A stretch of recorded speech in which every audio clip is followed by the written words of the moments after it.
Today's MMA Tea Company fight preview is with Zach Faulkner.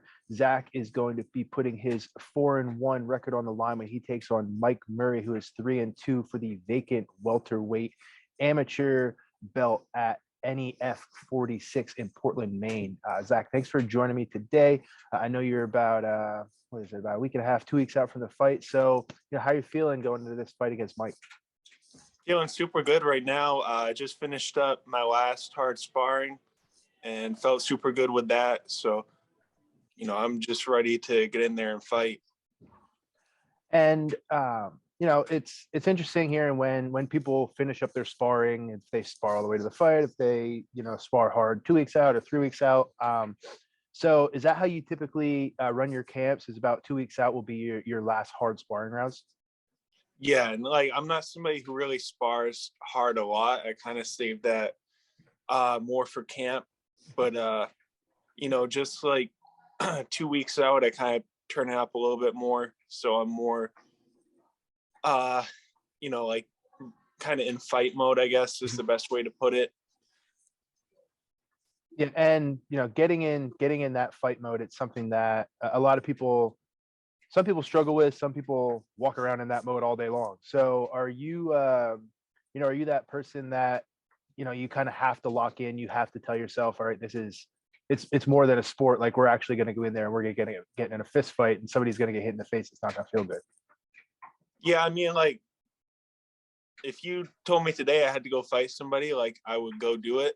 But I'm kind of always ready to fight, but just I don't want to be in that mode all the time when I'm training, because I want to be the guy that's hurting training partners and all that. So I kind of try to save it for the last 2 weeks. So it's I'm just in that mode and ready to go when it's fight night.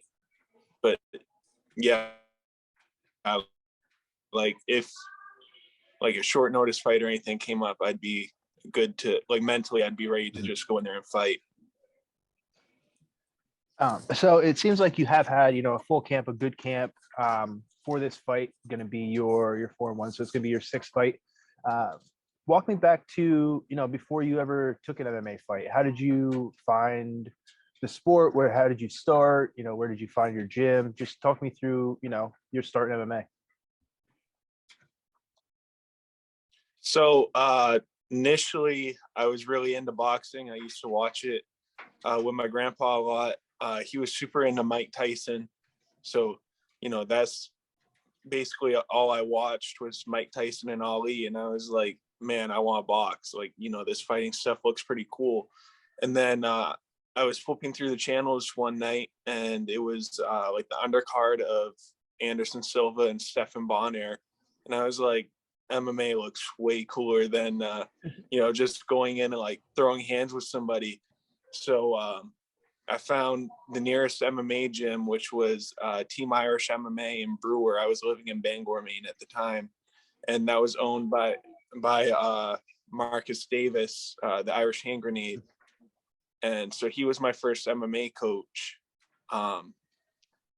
which, that's a real good guy to learn from. He's super experienced, 15-time UFC vet, multiple fight of the night bonuses and all that. And he's been my coach for basically 10 years on and off. I had even moved to North Carolina to train with him for a couple years. So real good guy to learn from. And his fighting style, right, is called the Irish Hand Grenade. So you watch his fights, and he's mean, and he's getting in there, and it looks like he spars hard all the time in the gym. And that used to be that was the mentality, right? A lot of those old school gyms from the early days of the UFC, it was a lot of just hard sparring and just beating the shit out of each other. So how has he changed training? You say you don't spar a whole lot. So how has he adapted, I guess, to kind of the new age of MMA? So when I was training with him in North Carolina, he did way more flow sparring, just moving around. And he was always telling people like, you don't need to hit with a closed fist. Like he would hit people with an open hand in his glove and all that. And it's like, for me, that worked because I feel like I got to work on more stuff without like the threat of, being rocked. Yeah. So it's like, you get touched if you were out of position or something like that, but it's not like you're going home with a headache or anything. Yeah, and I mean that's a big part of the sport, right? You want to try to minimize the damage to your whole body, but nobody needs to be leaving the gym with a concussion, once a month or once a week or whatever that is, because that really limits how much you can actually fight. So now you saying, you're doing a lot of flow sparring. I think that's kind of the way that the sport has been evolving and has been going. You can still put yourself in those situations, still go from grappling to striking to submissions and all those different things. And that being said, how have you seen your game kind of change or evolve with that mindset? Being able to transition between things or just being able to see things, like how has that helped you personally? Personally, I think it really helped like my head movement. I used to be more like Muay Thai style, just standing with my head in the middle and kind of trading. And now I'm able to kind of slip punches a little bit easier. And now training with Team Recon in Portland under Coach Dupree. He's one of the assistant coaches at the University of Southern Maine for wrestling. Working with him has really helped me be able to flow from striking into wrestling and all that. So I feel like, making the change to training with Recon has really helped me to like kind of complete my game. So, seeing entries for takedowns and stuff a lot easier. Whereas before I was more content just like standing with people. Okay, gotcha. And you said you were a fan of boxing, but did you ever have any boxing fights or train boxing, or did you wrestle, or what is your background in combat sports before the MMA gym?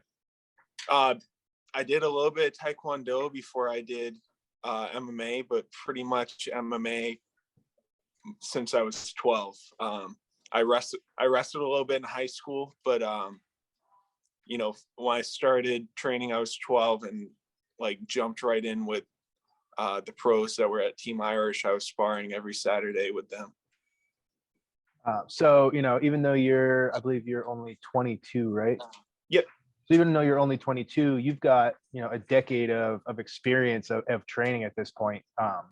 Even though there's only those 5 amateur MMA fights, it seems like where you're at for your age has a lot to do with just training MMA since you're 12.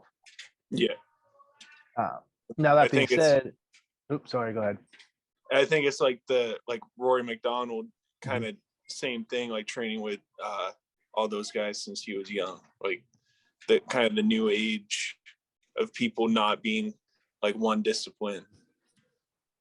Yeah, and that's where the sport's going.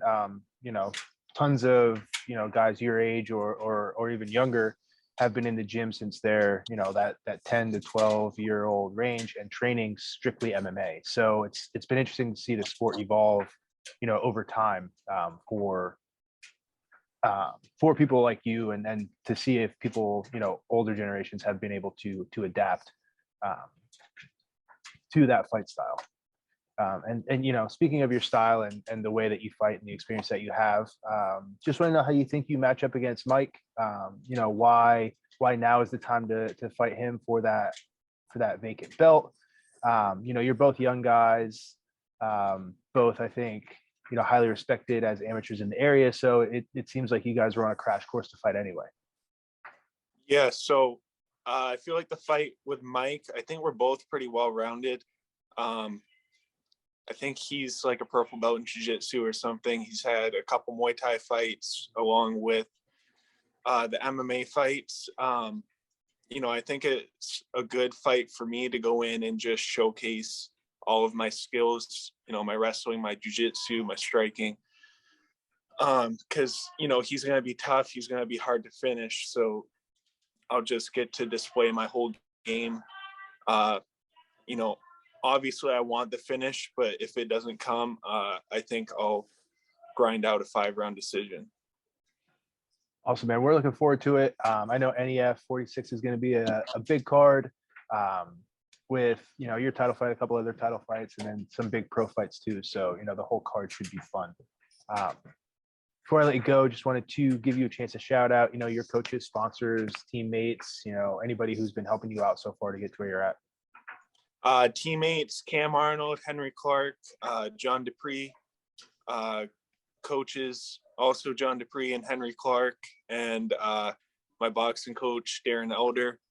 And then sponsors, obviously you guys, Badge of Honor Co., and my strength and conditioning coach, Peter Clark at Beyond Strength. Awesome, Zach. We're looking forward to this fight. Kick some ass. We'll see you on the other side. Cool. Thank you. All right, thanks.